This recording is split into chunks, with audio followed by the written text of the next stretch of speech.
And thank you for tuning in for my review of Miss Peregrine's Home for Peculiar Children.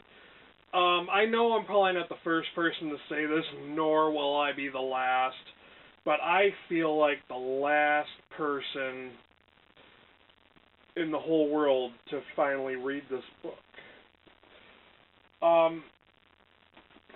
Yeah, so I know that's not true. I know there's probably people who still have yet to read this book.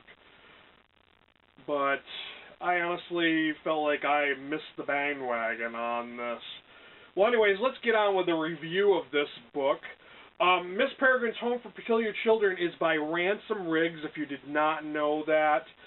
It is based on a collection of photographs. I guess the author has a hobby. He likes to collect, old photographs, and these are supposedly legitimate photographs.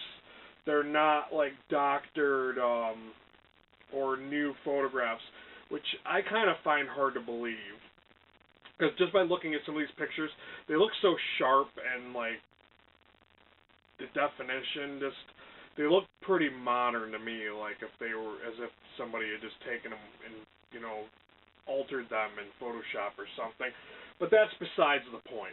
Anyways, the story is based around these pictures. There's like so many pictures in the book, and like other young adult books, the pages are kind of thick and the font is a decent size, so it's really not that many pages. I think it was only like 300 and some odd pages. One of the things I did find fault with when reading this book is that you should always know your audience and who you're writing for. And one of the things I thought was really not cool about this were some of the language and word usage in this book was kind of above, like, young adult, like, which happens to be around, like the teen years. And I thought that some of the words he used were just a little too complicated for that audience. So I don't know why he chose to do that. But upon first reading this book, I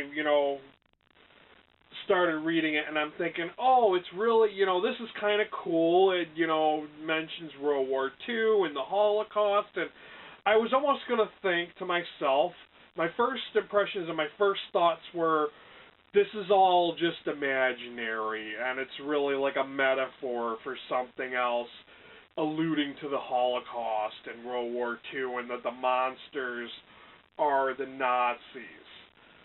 But little did I know until I got farther into the book just what exactly was going on. I'm not going to give away any spoilers for those who have not yet read this book.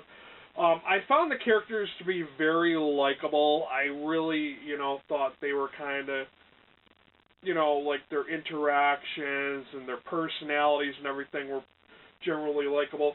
The only character I really didn't like was the main character, Jacob. I just found him to be so annoying. I don't know if I'm the only one who felt this way about this character, but just he was so whiny and so, like, spoiled, and like he just rubbed me the wrong way. I just really did not like his character.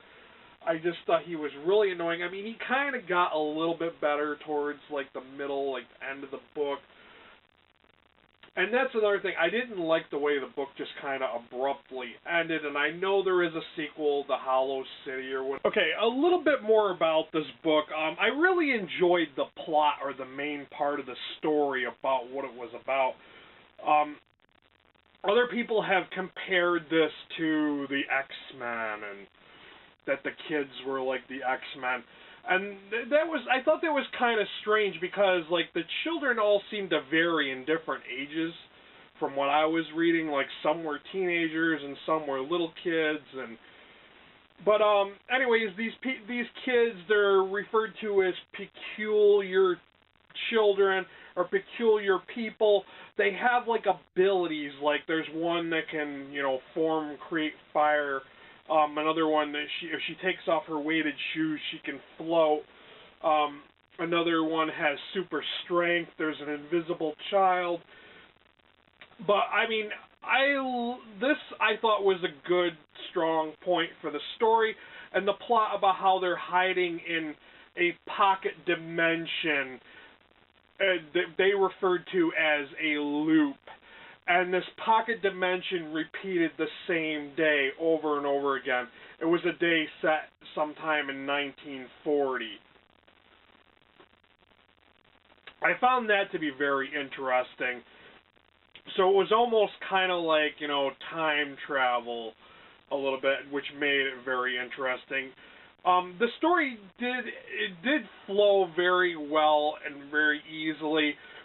It made me want to keep reading to find out what was going to happen, although I was disappointed by the ending, like I did say. So all of these things given, like, I was thinking at first of rating this 4 stars on Goodreads, but I leaned closer towards a 3-star rating just based on the way I didn't like the way it ended abruptly, and I thought the main character was rather annoying, and I just thought that the author had overcomplicated some of the wording and some of the language in this story that's not appropriate for the audience. Although its positives are, it's a very good story. It's got, the plot and everything is very interesting. The characters are likable, all but the main character. And the concept of the story being written around supposedly found photos is a pretty neat idea. So I cannot wait until I can pick up Hollow City, which is the sequel.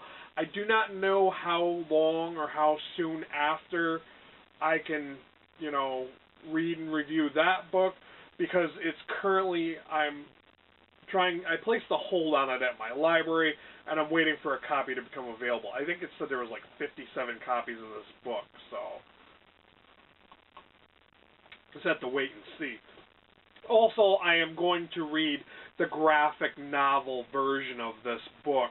If you did not know that already, there is a graphic novel version of this story. And I'm really interested to see how they draw the characters, what they're supposed to look like and everything. Because the main character is supposed to look a lot like one of the people from one of the pictures. So it'll be interesting to see whether that is true or not. But yeah, so that is my review of Miss Peregrine's Home for Peculiar Children. Any thoughts on this? I'm sure most of you guys have already read this. If you have not read it, does it sound interesting to you? Did you also find the main character annoying? Let me know down below. And thanks for watching, guys. Till next time. Later.